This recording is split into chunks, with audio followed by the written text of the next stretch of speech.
Um, well, I thought it was actually a really competitive game.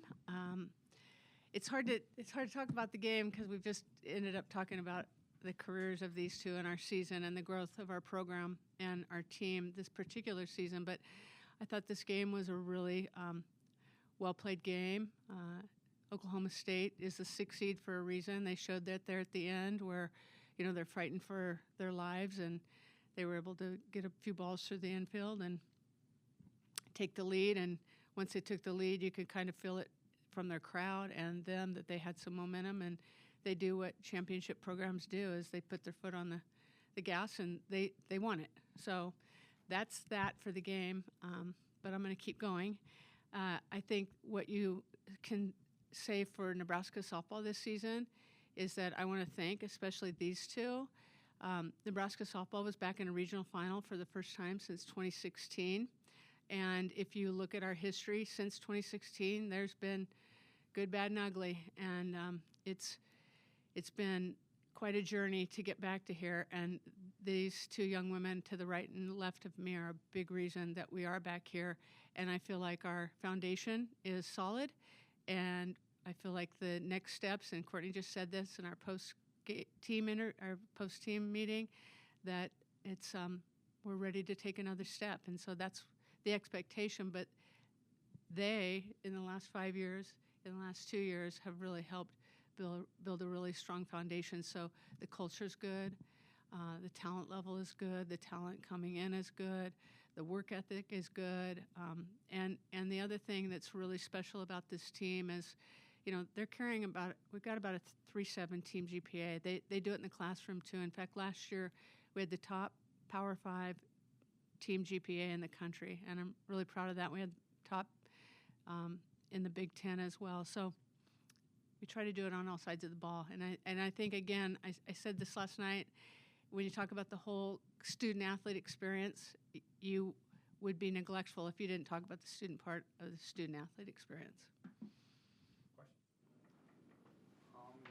Courtney and Maya, I imagine it's got a lot right now, but just, what are the emotions right now just having finished your Nebraska careers? It's sad, obviously, but I'm feeling really grateful for all that Nebraska's given me, all that my team has given me, and grateful is just how I'm feeling right now. Sad is pretty obvious, but for me, it's honestly bittersweet. I get to gratefully close this chapter, and I've had the opportunity to rebuild what I've been a part of. And I've gotten to stay here for 5 years and do what I felt was right on my heart to play for my home state. So I'm walking away very grateful for my journey and my experience. I don't regret anything at all. And I'm just ready to see what they're going to do in the future. It looked like a couple of the Oklahoma State players gave you a hug in your own segments. Did they say anything to you at the end? Just congratulating me on my career and just saying how they were proud of me. Rhonda, you mentioned the culture that you've built over the past few years. What's gone into that culture, and what is that? Well, a lot of intentional work, and really by the players first and foremost. I think the best teams are player-led teams. What we try to do as coaches is set up an environment so they can learn to lead and grow in leadership and have opportunities to lead. And there's just been a lot of work, and every year we never take it for granted. We don't take a day off. We're gonna weed and water all the time, and even as we go into the summer and next year, we'll continue to turn over the soil and make sure that it's fertile. But I think what you felt this weekend from this team, whether it was in the dugout, I know the cameras panned the dugout a lot, or just that spirit with which they played, is a testament to the work that they put into the program and also into each other. And they're committed and dedicated to having it be a good culture because you have to work at it. What do you think is, you mentioned the next step, what do you think that next step is? Well, I don't want to be standing in Stillwater, having a talk about what a good season we had and not going on to the next place. Like, the next step is the super regional, right? the next step is the next step. So, last year we won 1 game here. This year we won 2 games and we made it to the finals. And I think anytime you're building something with a sustained model of success, sometimes you can take big jumps. Like from 2021 when we were 500 to last year when we won 41 games, that was a big jump. This year we won 36 games, but we played a lot tougher schedule. So if you look at our strength of schedule, it was a lot tougher, and we finished further, even though we stumbled down the end. But I think that strength of schedule battle tested us, so we could, even if it's 1 game farther, it's farther because now you're at the top of the mountain, so the climbing gets harder. And I think we've got a lot of returners. I mean, these are our only 2 seniors, and we've got a lot of returners, and we've got freshmen coming in, and I think you just start to understand what it takes to get to that next level. And I think that's a big part. I think one of the things some of the returners have already talked about in the last few weeks is, last summer, they were talking, let's go farther. I don't think they really understood what it was going to take. And right? And so you learn. Would you agree with that? Courtney, this Oklahoma State, obviously a pretty powerful lineup. Just what makes them challenging to pitch against? I mean, that wasn't the first time I saw him. I think we honestly just needed to string together some more hits. I don't really know that there was a challenge necessarily that we didn't know was coming. I felt like we were very well prepared in their offense and knew what was coming, and we just needed to string some more hits together.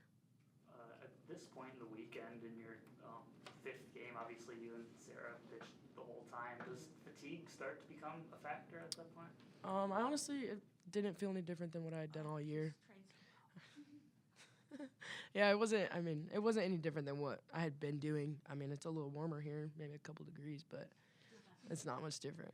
She came into this weekend eclipsing over the 200 inning mark, and in today's game, you don't see very many pitchers that are over the 200 inning mark. And the last time we had a pitcher over the 200 inning mark was 2013, a decade ago. So that just speaks to the workload. Courtney, to be able to have a 4-for-4 batting performance and pitch alongside it and do fairly well, what was it like to go out, leaving it all on the field?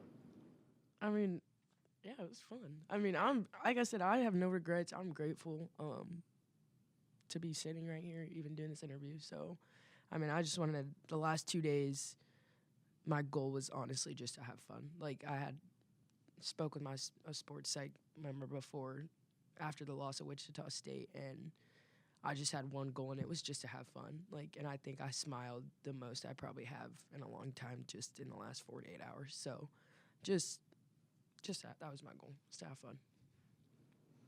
Maya, I know your playing career is over, but your academic career is you still got a while to go. How do you expect your life to change over the next couple of years, still in school but not playing? I think it'll change a lot. I mean, I'll still be at Nebraska. I'll still be in school at Nebraska. But I'm going to just have to find something else to do with all the time that I have. So, yeah, find a new hobby, I guess. Do you have any come to mind, potential new hobbies? Well, I'm going to suggest bullpen catch every once in a while. Oh, wow. Well, I like building stuff, so maybe I'll get creative. Yeah.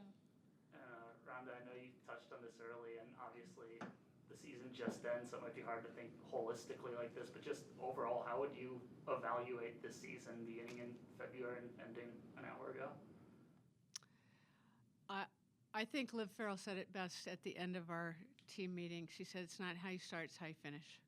And if you go back to Clearwater, second weekend, we were big-eyed. We were playing all these ranked teams, and this team, because when we played in 2021, we'd played a Big Ten only schedule.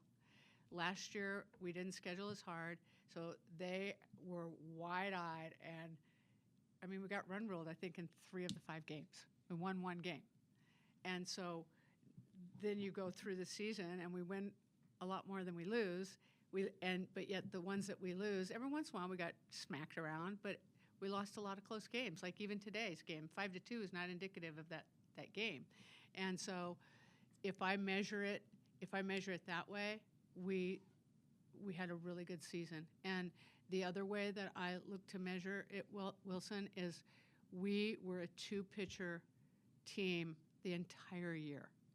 And that just doesn't exist anymore in softball. And the fact that Sarah and Court did what they did in tandem, because we literally had Kaylin Kenny healthy for like a weekend and a half. And I mean, I just think it's amazing. I think it's amazing. There was never an excuse. They never talked about being tired or sore, or at least I never heard it, but I don't hear very well. Okay. But so in many ways, the fact that we were playing today, when you think about the pitching staff having to do what they did, I think it's a great testament to the whole entire team.